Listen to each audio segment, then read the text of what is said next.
tshuva, and even a former stand-up comedian, to which you're probably thinking, why is he doing that material today? But we're going to be talking about 9/11. There's a title I don't use that often, which is 9/11 Survivor. And the story I'm going to share with you today is my story of survival on that fateful day. But as you listen, it's also a story about community. You know, it's very easy to take for granted what it means to be part of a Jewish community. And I'll give you one simple example.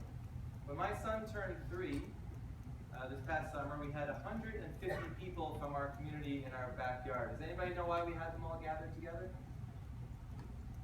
Upsharing. When I was growing up in the secular world, we call that a haircut. How many people do you think came to see a haircut? 0. The fact that I'm part of a Jewish religious community has meant so much to my family, and that all those people would come to see an event like that. Never take that for granted. And 9/11 was also a story about community. If you think about the times when you go into New York City, it often has this reputation like you have to fend for yourself. But on that otherwise horrendous day, there was one beautiful thing that happened. People came together. Total strangers helped each other in this emergency. It's something you don't see that often. It's something the Torah has been teaching us for thousands of years, and it's something New York City got right on that day. But it's also a day about law enforcement, ambulance workers, policemen. Think about when you're in an emergency. Are you taught to run towards the trouble, or are you going the other way? These are the people on that day who saw what was going on and chose to take their own lives in their hands and run toward the trouble. You have to be an amazingly brave soul to do something like that.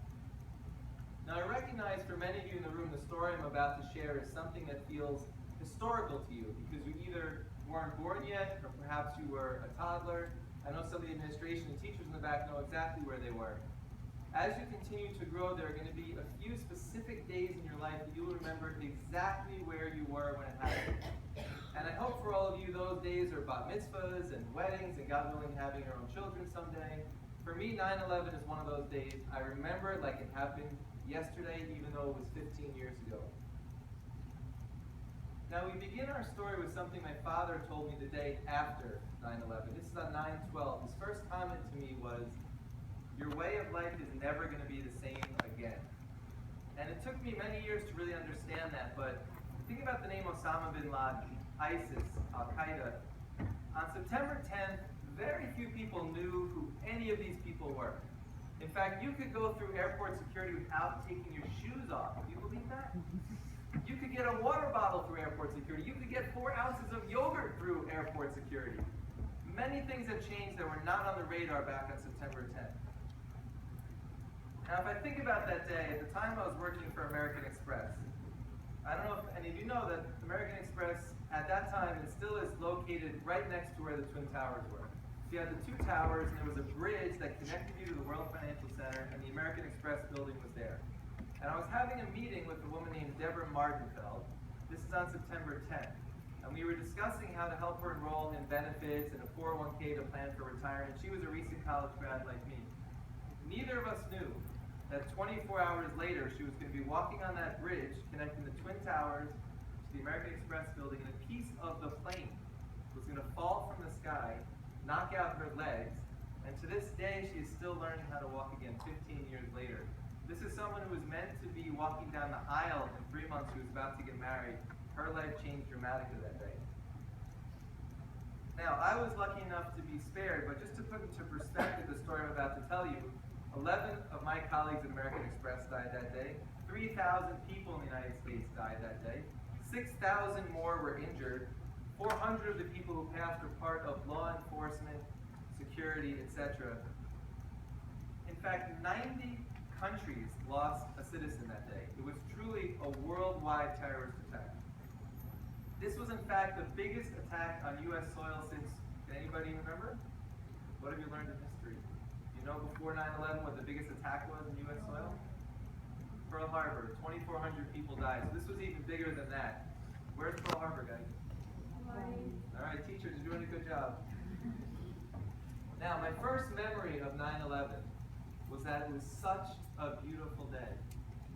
The skies were that crisp blue, a few really white clouds, that perfect high 70s, low 80s temperatures. One of those days where you look outside, you breathe the air, and it's so beautiful.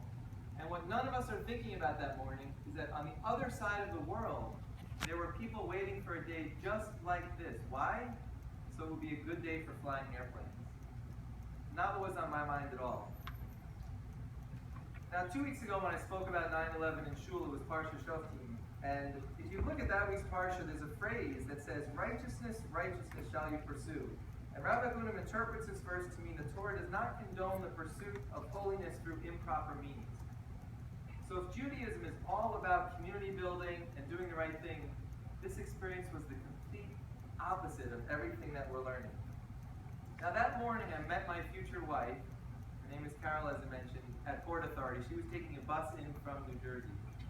And she did something she had never done before. She asked if we could stop at a place called Pete's Coffee. She wanted a little pick-me-up. That is my first inkling looking back that Hashem was watching over us, because that coffee stop delayed us 15 minutes from our usual routine. Where would I have been if I was on my regular time frame? I would have been on the very same bridge where Deborah and many others had pieces of plane come crashing through that walkway. So that was the first thing that stopped me. And even my wife was, I shouldn't say wife, at that time my future wife, was commenting that something felt in the air like we were being delayed, we were being slowed down, and we didn't really understand what it was. But we ended up taking the subway downtown, and at that time you could take the A train from Port Authority right under the Twin Towers. So I don't know if your parents have ever explained to you, there used to be a big mall right in the basement of the Twin Towers. If you picture these two huge buildings, right underneath them was this mall with all the stores that you're familiar with. And as we're walking through that mall, all of a sudden people are walking back towards us. And the best way I can describe what that feeling would be is, have you ever gone to a Yankee game or a Mets game right when it's starting, say at 7 o'clock, and you have 40,000 people all walking in one direction? Imagine if while you were doing that, all of a sudden everyone in the stadium started coming rushing back towards you. What would you think was going on in that moment? You have no idea. Is there a fire in the building?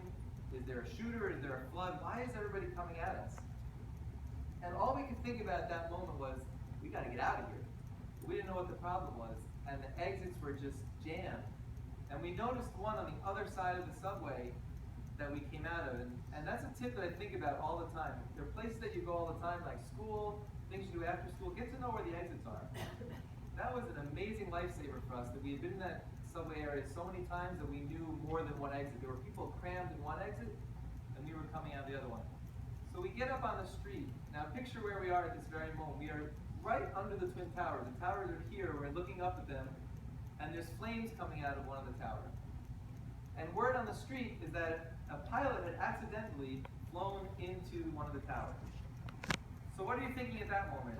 All right, that's obviously a disaster. You're not thinking terrorism. You're just thinking this is a terrible accident that happened. Seconds later, we see right above us a second plane hit the other tower. The entire city goes down on the ground. The explosion was so loud, the fireball was so big. I'm directly under this tower while this is happening.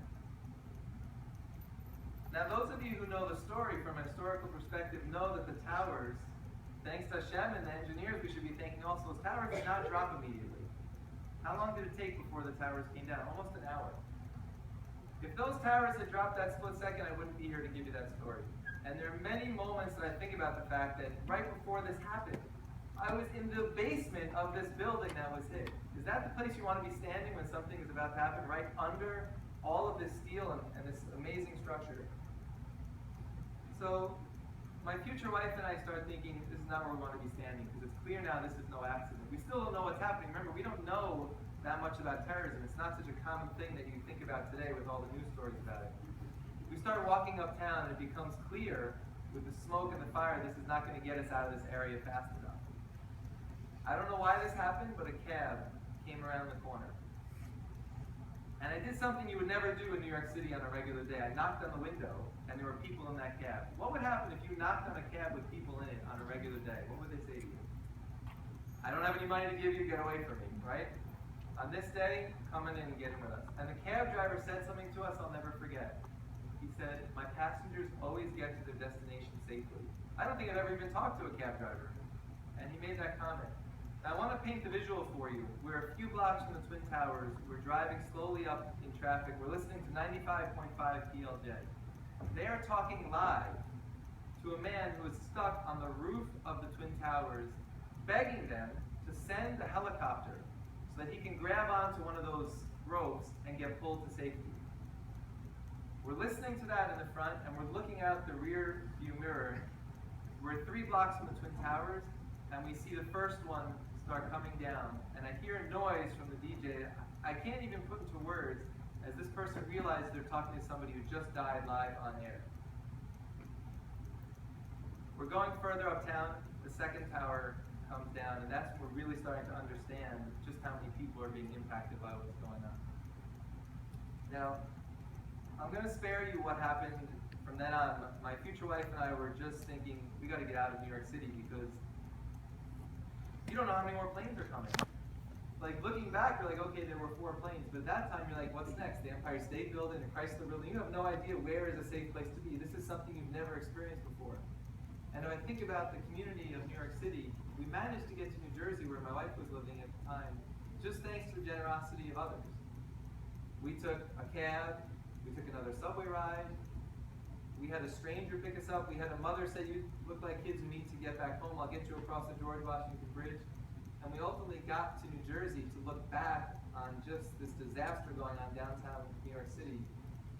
And people often ask me, now that we're kind of in a safe place, what do I think about most from the experience? And what's changed you from having been in something so traumatic?